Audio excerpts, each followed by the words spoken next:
Good morning. We're still reading chapter 10 of Joseph Campbell's Primitive Mythology book in the Mask of God series. It's in the section on thresholds of the Neolithic. And rather, the chapter's called The Thresholds of the Neolithic. And we are moving through part 2, which is about the birth of civilization in the Near East, and we are going to cover stages 5 and 6. Stage 5 is represented by the Capsian. The vast diffusion of the microliths from Morocco to Ceylon and from South Africa to Northern Europe charts the horizon of this new influence. But a much more limited center of creative force is indicated by the distribution of the artworks of the period, the chief centers of which are in North Africa and eastern Spain. Though with echoes of diffusion southward to the Cape and eastward into those regions that were soon to become the matrices of the next great mythopoetic transformation. The Capsian art, as we have said, is in clear contrast to the Magdalenian. In its passage from north to south, the Paleolithic tradition renounced the task of projecting magical realms. Instead, it now is presenting the earthly scenes of a mythologically inspired community almost on the level, we might say, of women's gossip or of ethnology. We see the exterior, not so much the interior, of that long-forgotten period of mankind's spiritual as well as physical development. Can it be said, then, that we have the evidence here of an impact from the north upon the south? I believe it can. And I would say also that in stage 4 of our sketchy history, we had the evidence of an impact from the south upon the north. For it is surely remarkable that in precisely those areas on either side of the Mediterranean, where a possibility of cross-fertilization existed in that period of no sailing craft, that is to say, on either side of the comparatively narrow barrier of Gibraltar, the two most impressive heightenings of the Paleolithic world of thought and performance come into view. North Africa, in any case, can be provisionally regarded as the mythogenetic zone of the Capsian rites illustrated on its open-faced rock walls. And if we may judge from the evidence of a number of the scenes, the underlying mythology was almost exactly that which we have already seen represented also in the ritual of the Congo Pygmies. Their picture of a gazelle struck by the rays of the sun and of the magical cry of the woman with her lifted arms were vestiges in the 20th century A.D. of the world's most advanced thinking of the 10th century B.C. But in this art, we are on the brink of a prodigious transformation, certainly the most important in the history of the world. For among the beasts represented, we can identify precisely those types of cattle and sheep that are about to appear as the barnyard stock of the Neolithic. Indeed, an only slightly later level of engravings on the same North African rock walls, in the same sites, shows the same animals domesticated. Furthermore, on several of the older engravings of the Capsian period, appear superimposed engravings of planetary symbols. For example, on a rock wall in the Sahara Atlas Range at Jebel Bes Seba, the disk of the sun superimposed upon the head of a ram, reminding us that in Egypt the sun god Amun presently would be represented as a ram. In the broadest terms, the apogee of the Capsian phase of the Epipaleolithic, Mesolithic, Proto-Neolithic stage of development, however one may like to name it, we can associate with a time about 10,000 BC, when, as Dr. Henri Frankfort declares, the Atlantic rainstorms had not yet followed the retreating ice cap northward, when grasslands extended from the Atlantic coast of Africa up to the Persian mountains, and when in this continuum the ancestors of both the Hamitic and the Semitic peoples roamed with their herds. The herds were followed by hunters first. We may imagine, precisely as were the bison of the North American plains, and the first step toward domestication can have been taken when, as sometimes happened on the plains, a hunting band remained close to a single herd for some time, as if it were a kind of living larder, fighting off alien groups wishing to poach upon it, and killing only a few of its number from day to day. When the possibility of corralling such a herd then dawned on some bright mind, or number of minds, the idea would have spread like wildfire from one extreme of the herding continuum to another, just as in the tropical arc the idea of domesticating plants must have spread. And now it seems to me extremely significant that the Neolithic came into being almost precisely at the point where the hunting continuum described by Dr. Frankfurt, from the Atlantic coast of Africa up to the Persian mountains, and the tropical arc of our primary diffusion from South and East Africa, through Arabia, Palestine, Mesopotamia, and Iran to India and Southeast Asia, intersect. Namely, the area that old Professor James Henry Breasted used to call the Fertile Crescent. It is entirely possible that the idea of domestication passed from one of these two spheres to the other, from the herders to the planters, or vice versa. In any case, it is surely no accident that the Neolithic dawned, and with its civilization, in the Near East, and precisely at the point where the semi-primitive proto-Neolithic arts of plant and cattle cultivation would have met. Stage 6.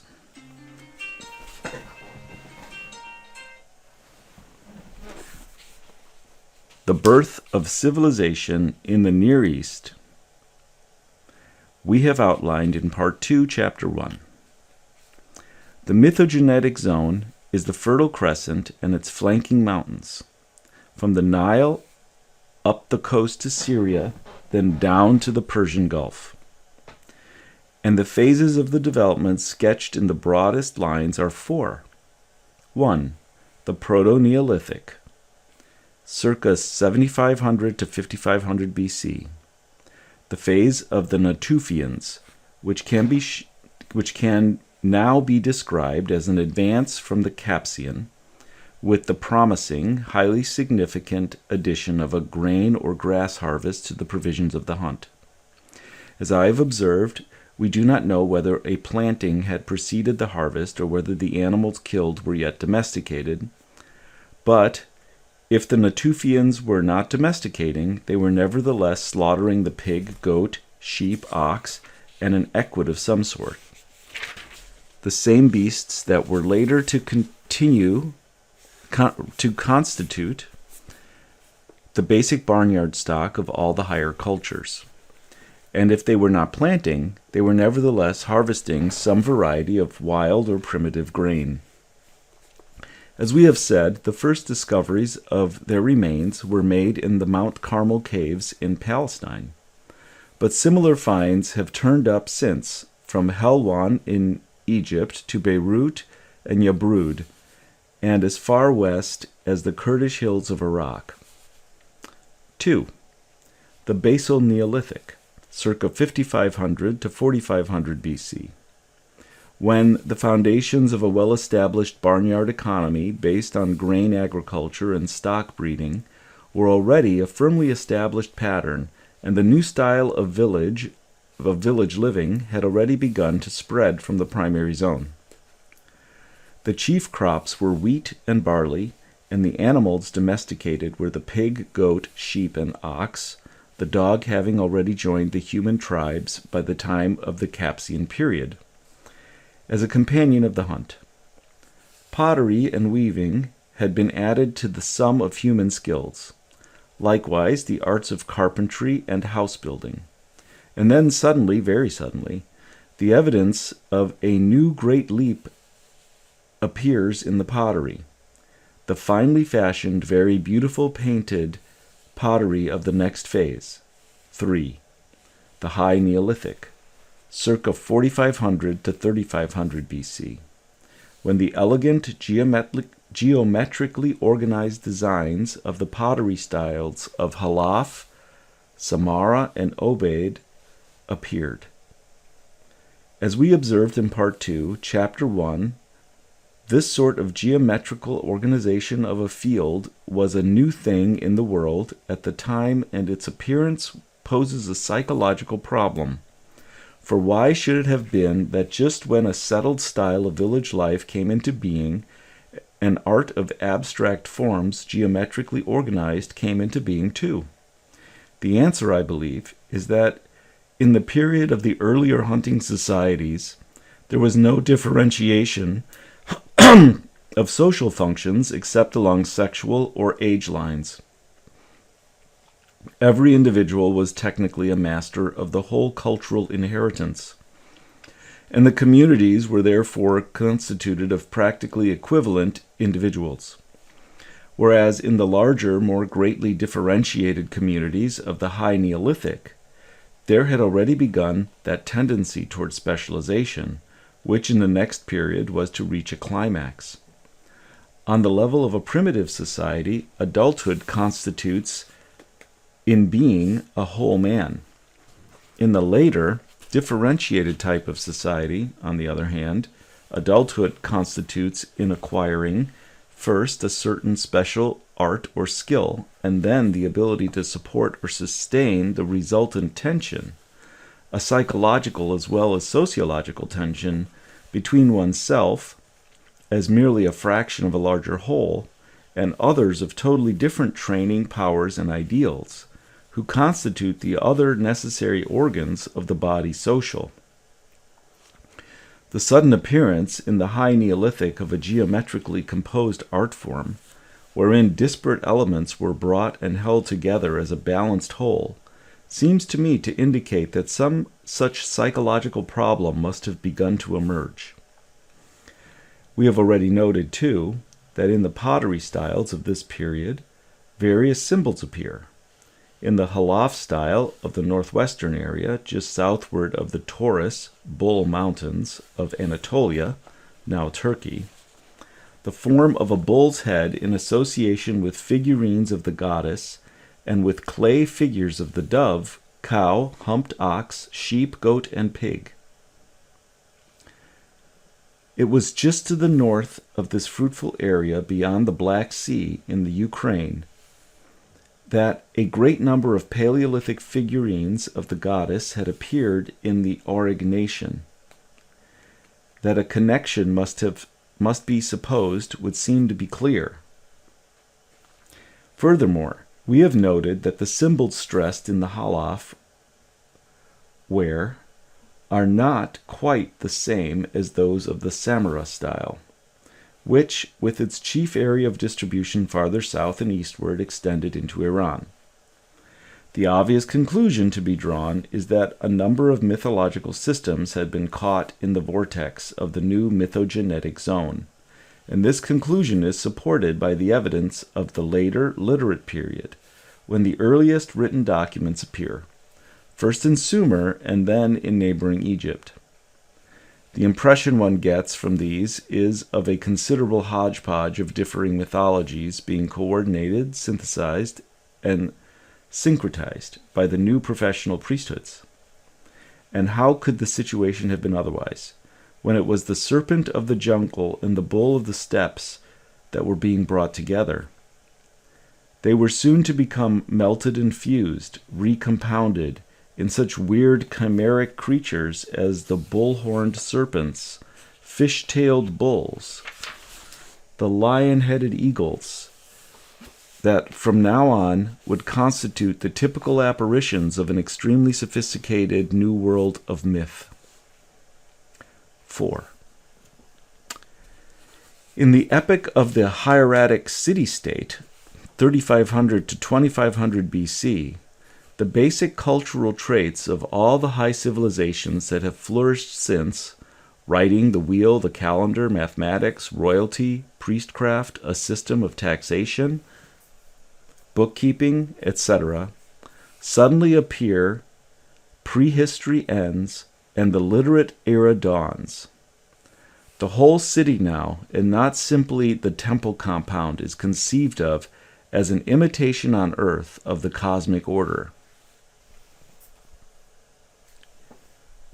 While a highly differentiated, complexly organized society of specialists, comprising priestly, warrior, merchant, and peasant classes, is found governing all its secular as well as specifically religious affairs, according to an astronomically inspired mathematical conception of a sort of magical consonance, uniting in perfect harmony the universe, macrocosm, society, mesocosm, and the individual, microcosm. A natural accord of earthly, heavenly, and individual affairs is imagined, and the game is no longer that of the buffalo dance or the metamorphosed seed, but the pageant of the seven spheres, Mercury, Venus, Mars, Jupiter, Saturn, and the moon, and the sun. These, in their mathematics, are the angelic messengers of the universal law. For there is one law, one king, one state, one universe, and beyond the walls of our little city-state is darkness, but within is the order intended from all eternity for man, supported by the pivot of the king, who, in his saintly imitation of the moon, has purged from his heart all deviant impulse and been transubstantiated. He is the earthly moon, according to that magical law where A is B. His queen is the sun, the virgin priestess, who will accompany him in death and be the bride of his resurrection, is the planet Venus. And his four chief ministers of state, the lords of the treasury and of war, prime minister and lord executioner, incarnate the powers, respectively, of the planets Mercury, Mars, Jupiter, and Saturn. Sitting about him in his throne room when the moon is full, and he therefore reveals himself, wearing, however, the veil that protects the world from his full radiance. The king and his court are the heavens themselves on earth. What a marvelous game! In the neighboring pinpoint on the map, perhaps the king would be the sun, his queen the moon, the virgin priestess the planet Jupiter. The game would go by a different set of rules. But no matter what the local rules, wherever his mad dream was played to the limit, the mesocosm of the local state, conceived as a reflection of the universe, was actually a reflection of something from deep within man himself, pulled from his heart as the paintings were in the great caves, evoked now by the void of the universe itself. The labyrinth of the night and its threading adventurers on their mysterious journeys, the planets and the moon.